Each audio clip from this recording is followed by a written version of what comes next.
2021. My best year ever. And I'm not just saying this to be like, oh, you know, I know this is a controversial year right after 2020, but 2021 has been by far the greatest year of my life. And I'm only 16, so far every year has outdone the last, but 2021 has far outpaced the others, and I'm going to explain why in this video. What's up, everybody? I hope you are having an amazing part of your day. It's Elijah the Boss Ninja here. 2021. Oh my gosh, what a year. Again, by far the best year of my life for so many reasons. The obvious one being American Ninja Warrior. That shield in the background, American Ninja Warrior Season 13, that truly changed my life, and we'll get into that. But I'm going to give you all a month-to-month breakdown because this year actually started out where you might have thought this is going to be the worst year of my life. Alright, so worst year of my life might have been an exaggeration, but I did 5 comps in the month of January, and this is coming off Christmas, so you're all hype. You've been training a little bit, but you've also been eating a lot of food, a lot of bad food for you. It's okay though, you've still been training. So, coming into the new year, I bombed all 5 of these competitions. I'm talking didn't place in a single one, did horrible in every single one, like did really bad. I actually fell on the first obstacle of a competition, which I've never done ever. I did it at the start of this year. So oh my gosh, what is going on in January? And then February, early February was no better. I did another comp down at Kai's gym, Ninja Street. He put together an incredible course, but again, I bombed it. I fell on a stupid obstacle that I shouldn't have fallen on. It was very technical, and I messed up, and that was really hard. Now, late February, we turned it around and we got a W. It was in a gym in Arizona, Flagstaff, and this was an incredible trip, super fun, and we got a W, and this was the last comp I would do before American Ninja Warrior. Here we go, March. So, I had gotten the call to compete on American Ninja Warrior Season 13 back in January, but late January, right? So you gotta think about this. It filmed in Tacoma in late March. So, I had about a month and a half, almost 2 months, of me knowing I had the call that I had to train as hard as I could, and all of a sudden I was like bombing comps. That was really hard. We got the win right before the show, and I was like, perfect. We're doing good, and so I just focused on training hard. Now, March 30th, 2021 was the very first time I ever stepped foot on an American Ninja Warrior course, and let me tell you, I was there pretty much all day watching people fall. V formation, spinning log, second obstacle, some ate it on the shrinking steps, tipping point, which was that 4th obstacle that I had.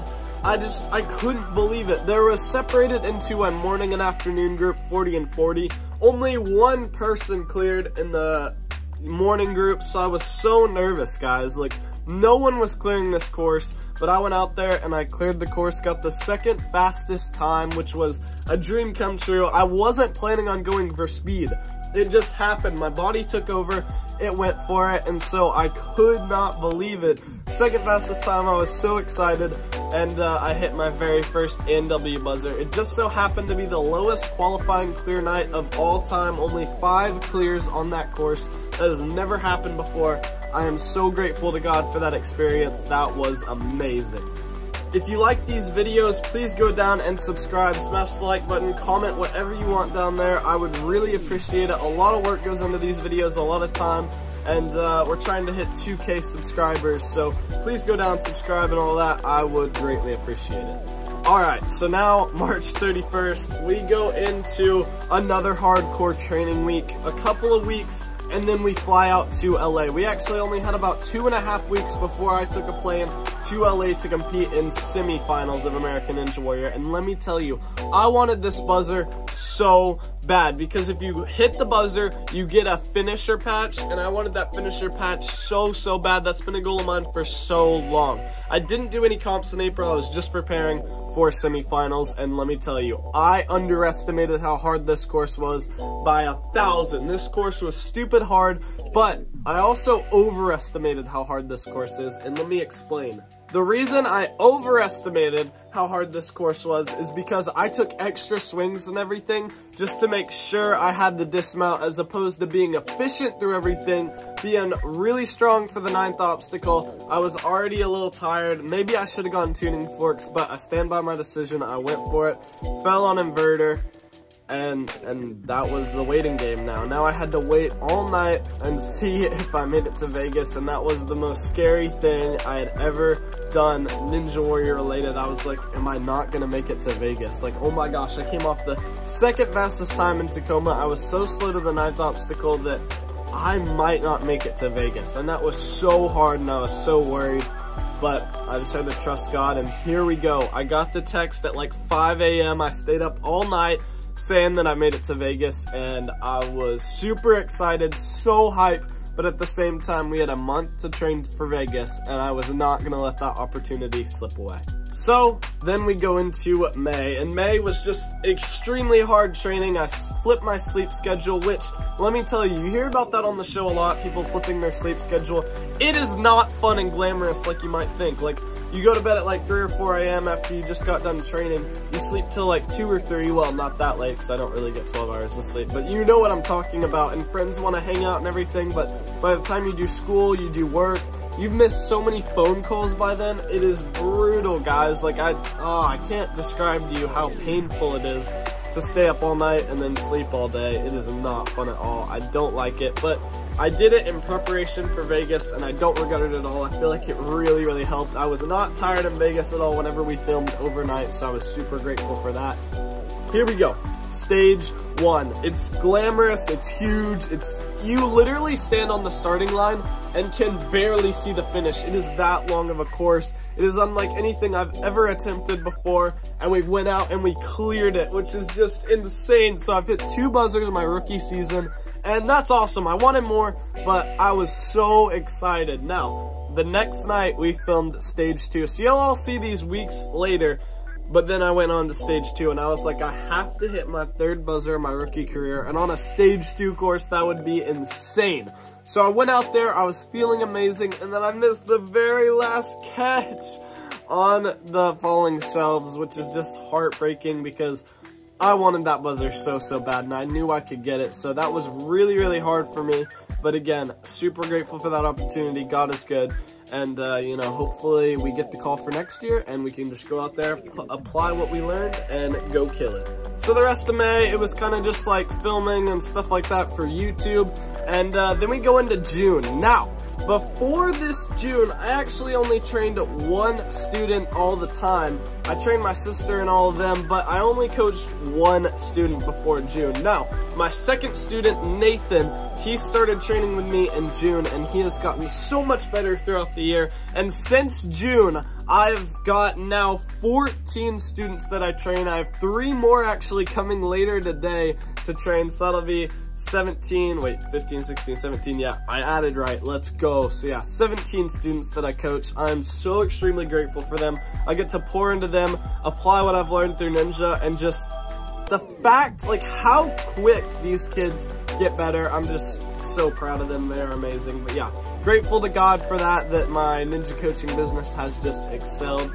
And Boss Sports Cards. Throughout the entire year, I was selling Boss Sports Cards, and we had our biggest year by far this year. So again, super grateful. I gave away more money than I had ever given away this year, and just this year has been amazing. But then we go to July, right? So June was great, a lot of work. I work over the summer big time, guys. Like, most kids are just like outside partying, whatever. I literally, those are like 2 months where I just grind full speed ahead as hard as I can go. So I was coaching kids, I was running Boss Sports Cards as hard as I could. I tried to post as many videos as I could. Like, I was grinding. So July we had NNL finals, and for me, I didn't care about NNL finals this year too much. It was in a gym. It just felt kind of meh this year compared to other years, but no excuses. I still did fall on stage 2, and that was my fault. Care about it or not, I still fell on stage 2. So then that's 2 falls on stage 2 this year, which is not okay. Alright, so the rest of July, we just grinded, like I said, and then in August, school starts up, which I cannot complain about my school. I go to a tutorial only 2 days a week. I know y'all in public school just go every single day on that grind. and for like 8 hours a day, which sucks. I'm sorry for you. I do not do that. But yeah, so we get homework for the rest of the week, and I honestly try to knock school out in 3 days. I get it done in 3 days. Those are 3 hard days, let me tell you, because I keep everything that I do in a normal week. I just add a ton of school in those 3 days as well. So we knock out those 3 days of school and we just keep rolling. August is a good month, but it's like kind of bittersweet because we started school back, but it's a good month. Then we go into September, and September is an interesting month because I do a lot of competitions typically in September. I did the jungle gym comp, which again, I fell on stage 2. Last obstacle of stage 2, I'm telling you, that will never happen again. So I did a lot of comps, I did all right, and they weren't great. Like, the comps were good. I didn't compete great. Because September, I'm really training really hard. You wear your body down, so you don't expect those comps to be the best. But hey, it's okay. This was my first full year with A&W and everything, so there's gonna be some kinks you have to work out in your training and you're competing, and that is totally fine. October! Now, the standouts in October was me going to Lance Pegas's house. I did some other comps in the beginning of the month, but I went to Lance Pegas's house at the end of the month, and let me tell you, that was one of the most fun experiences of my life. Lance Pegas is one of the nicest guys you will ever meet, and he invited me out to his house in August because he was here for a fair competition that I did as well. So he invited me out to his house, and me and my mom just could not refuse that opportunity. We loved the snow, we loved just that climate, and so we had to go. And I wanted to check out his backyard course. When we got there, I loved his backyard course, but I was like, bro, let me build you something. Let's go build a Lachey rig, because he was talking about him being behind on Lacheys. He didn't know how to link. I was like, bro, I got you. Let's go build a Lachey rig. So we literally drove around his town of Salmon, Idaho to find like logs and posts, and like they don't have a Home Depot there, so we had to go to like 5 different stores to get what we needed for and it was just hilarious. But for this build, we got it done. It was a very sick rig, but that opportunity is just, I'm so grateful for. I might be going out to Idaho every year now, and that vlog did insanely well, so I'm super grateful for that video and hanging out with Lance and getting time. That was just really surreal, and I loved that a lot. And then Halloween in October, let's go. I love Halloween. This Halloween was a little lackluster for me. I was actually like doing physical therapy for my arm while Halloween was going on. And then I met up with the fam, ate some dinner, but it was all right. It's good. Then November and December literally just flew by for me, I'm gonna be honest. So in November, I did some competitions like November Ninja Fest, which I fell on stage 2. I'm realizing when I say this, like stage 2, oh, the end of stage 2, oh, the midway through stage 2, I always fall on stage 2. Never again though, alright? Do not let the past define you. It shapes you into who you are, yes, but you can always recover from things you do. Like in January, you can, if I let January beat me down, this year would not have been the year it was. So if you have a bad month, if you have a bad even day, there's ups and downs in a day, guys. Don't let it beat you down, stay on the grind, keep fighting, and if you need to, look back on this video for maybe some inspiration or something. Anyway, November and December flew by. We did some fun competitions. We had Thanksgiving, which is always the best. Now, in Tennessee, they don't do Black Friday shopping very much anymore, which makes me very sad, because I used to always go out Thanksgiving night with my mom and stuff, and we used to shop it up, and it was so much fun.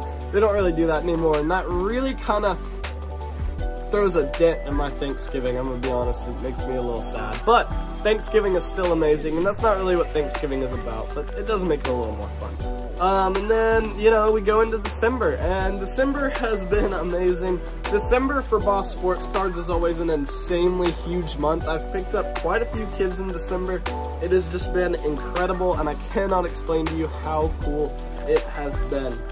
And that brings us to today, where I'm filming this video. Christmas just happened. That was awesome. I got to spend a lot of time with the family. It is so good. And this is the time where I usually come up with, you know, the next year goals, like 2022 goals. So I'm finalizing those, what I want for YouTube, what I want for Boss Sports Cards, what I want for my ninja coaching business, all of those things, right? Like I'm gonna have a 50-sheet goal list, and I have some that are like really obtainable, and I have some that are like, alright, and I have some that are so far out there that if I attain them, it would just be insane. But I set some of those goals for this year, and I got so much closer than I thought I would, and it's mind-blowing. So that's my advice. If you want to set a goal, set it just outrageously high, because even if you fail, which I didn't hit one of those goals, but I got so much higher than I thought I would, and I'm so grateful for setting that goal, because I always looked to it and I was like, yep, we're gonna do it. And so came up a little short, but it doesn't matter because we fell way higher than most people succeed. So that's one of my favorite quotes. It's by James Cameron, who is a famous movie director. He said, set your goals ridiculously high, and if it's a failure, you will fail above everyone else's success. And that resonates with me a lot. I love that quote.